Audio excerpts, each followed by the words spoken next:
one big thing is on drugs, specifically Captagon. So if you receive our Suits to Review Daily newsletter, which I hope you do, and you'll have seen reporting on recent series of drug raids in Saudi Arabia. It actually took place during the last week of April.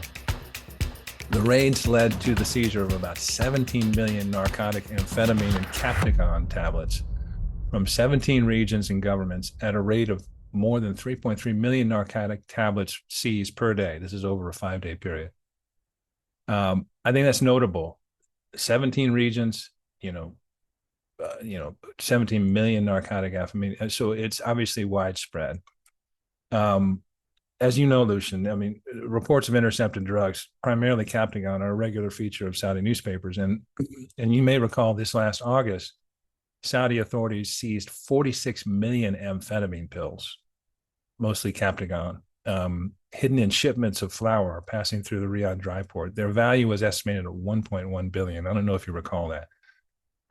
But the challenge is smugglers are not only persistent, but they're creative. Saudi Arabia banned agricultural imports from Lebanon in 2021 after 5.3 million Captagon pills were found hidden in pomegranates from Lebanon. And, the variety of things that are used to smuggle these is astounding. And so while customs and border officials are scrambling to stop a flood of Captagon from Syria and Lebanon, it's also trying to address the widespread use of Captagon in the kingdom. Reportedly, the majority of Saudi drug users are between ages 12 and 22, and 40% of addicts use Captagon. Hashish and khat, as many of you know, is produced primarily in Yemen as a chewable sort of narcotic, mild, are also common in the kingdom. But Captagon is both cheap, I mean, it's $10 to $25 a pill, and plentiful. We were talking beforehand, Lucian, Captagon is actually the trade name for fenethylline, which was developed in Germany in 1961 as a treatment for range of conditions, ADHD, depression, narcolepsy. And as with so many drugs of the era, it was first sort of seen as a miracle drug, prescribed legally for 20 years. And then during the 80s, increasing evidence showed that it was addictive, caused multiple unwelcome side effects, and it was banned by medical authorities around the world. However, because the drug is easily synthesized, illegal production has thrived. And according to Vanda Felbaum Brown, who's a fellow at the Brookings Institution here in D.C., Captagon was popularized in the kingdom, Saudi Arabia, some 15 years ago, and has taken off really significantly in the past 5 years, as she says, becoming on a par with cannabis or pot. She adds, some consumers have justified Captagon as less of a taboo substance compared to harder drugs like opiates and cocaine. This flood of Captagon began soon after Syria's civil war in 2011, and some of these numbers will astound you, Lucian. It's produced and exported by several actors, primarily Lebanon's Hezbollah, some pro-Iranian Iraqi militias, and probably most prominently, a Syrian production and smuggling operation that includes associates and relatives of President Bashar al-Assad, all the way up to his youngest brother, Maher. One Jordanian army official estimated that there are 160 groups operating in southern Syria using drones and customized vehicles in all their operations. It is reported that the Captagon trade is now worth more than Syria's legal export. The UK which recently imposed sanctions on Syrians connected to the trade, said the Assad regime has benefited from the Captagon trade to the tune of $57 billion. It described it as a, quote, financial lifeline, unquote, for Assad that is, quote, worth approximately 3 times the combined trade of the Mexican drug cartels, unquote. So the numbers are enormous. And in the U.S., just this past September, the U.S. House of Representatives passed H.R. 6265, which is called Countering Assad's Proliferation, Trafficking, and Garnering of Narcotics Act. And that acronym is Captagon Act. Nice. Yes. And just last month, the U.S. sanctioned 6 of Bashar al-Assad's family members and associates. So this is a major concern. domestically for Saudi Arabia. I mean, over the past year, obviously there's a use is much more prevalent than they'd like. It's the drug is used in many traditionally has been used in the 80s. It was part of the ban. It was used by illegally by athletes. It's used by some students. It does what methamphetamines do all over the world. um, and so it has caught on in Saudi Arabia, and there's issues. Over the past years, a number of drug rehabilitation centers have been established after the government began licensing private establishments, which is considered a good thing. As we know, the kingdom is traditionally very severe on drug crimes. And in November last year, Saudi Arabia executed 20 men, 12 of them foreign nationals, for drug related crimes. However, I mean, Captagon use impacts many Saudi youth. Execution is not likely to be a frequent occurrence, and other means to inform and rehabilitate those addicted need to be found. Okay, so this is not only interesting in and of itself, but it's also interesting, I think, because I think it's fair to say that since the launch of the 966 in late 2021, we've talked regularly about Saudi Arabia's emerging sort of Saudi first foreign policy. That's not a good name for it. We've got to come up with a better one. But it reflects, that name reflects a decision. Clearly, it's been a decision to engage in deconflict in key geostrategic areas in ways that not only calm, the foreign policy neighborhood, but probably more importantly, help secure the Vision 2030 economic and social project at home. So specifically, the failed state that is Syria, the narco state that is Syria, represents more than just a geostrategic problem. It represents a domestic problem, by just, same thing we see in the U.S. with Mexico and that the drug war.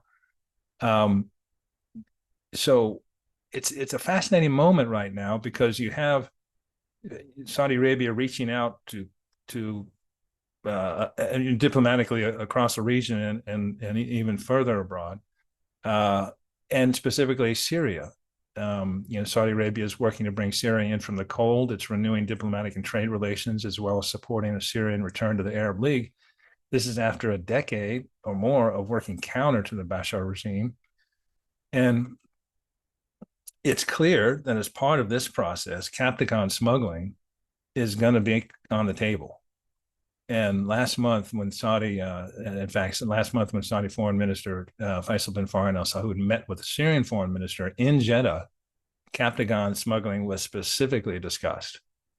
A little known interesting thing in the Jeddah communique back in July, when President Biden met with the Crown Prince in Saudi Arabia, on their readout, drug smuggling, interdiction, and help with drug smuggling as it pertains to Lebanon was specifically in the document.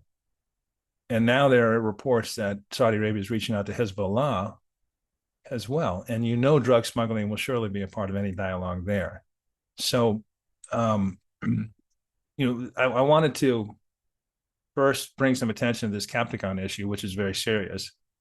Second, as Saudi Arabia looks around, it's the outgrowth of failed states. Syria, you have other issues coming from Yemen. Unfortunately, Sudan may be headed that way. Lebanon.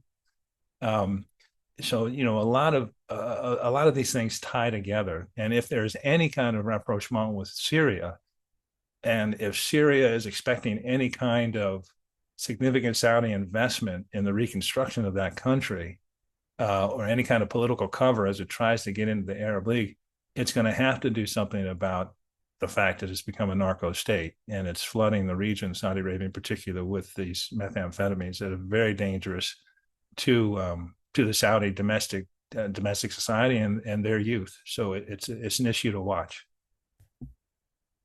Yeah, that's a really good one, Richard. This is a topic we have not discussed yet on the podcast, but it is very important. I don't see how this ends, right? If Assad is clearly at the helm of a narco state, you outlined how much money they make on these drug exports. and how involved the government very likely is, according to the United States and its sanctions and its the Captagon Act. They do such a good job at naming those acts to make a lot of sense.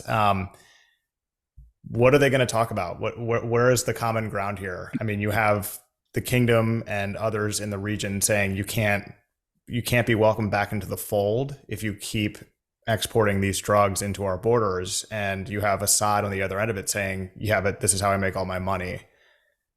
That's a really tough thing to breach. In the Americas during the drug wars, the United States would point the finger at Colombia and Venezuela and Mexico and really every other Latin American state saying, stop making these drugs. And they would point the finger right back and say, stop taking these drugs, and there'd be no reason for us to make them.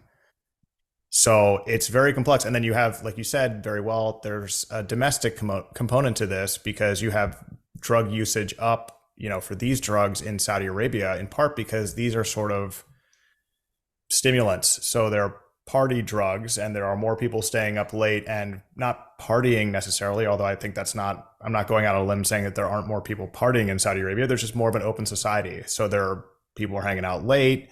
So, this is as complex as it gets, because you have a domestic component, like you said, and you have a foreign policy or an international trade component to this. And, what is Saudi Arabia or anyone else going to do to stop this and also try to get Syria back in the fold? And this goes back to our discussion, Richard, about Iran and Saudi Arabia's rapprochement. It's like, this is one of those issues where it's like, well, I mean, this is going to be really hard to untangle. So that was a good one, because it's, like you said, this is going to start to be a problem domestically in Saudi Arabia, a public health issue for them. And it's complicated for sure.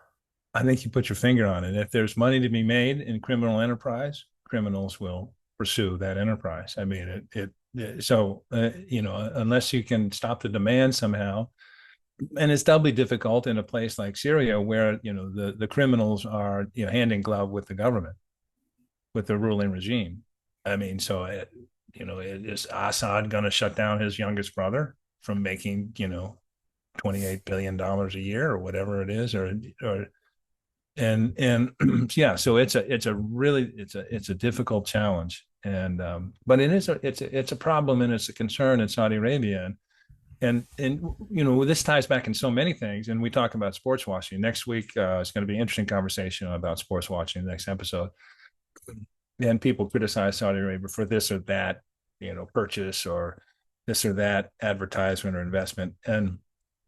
But so much of what they're doing with Vision 2030 is quality of life and participation in health, and getting their kids and their populace active.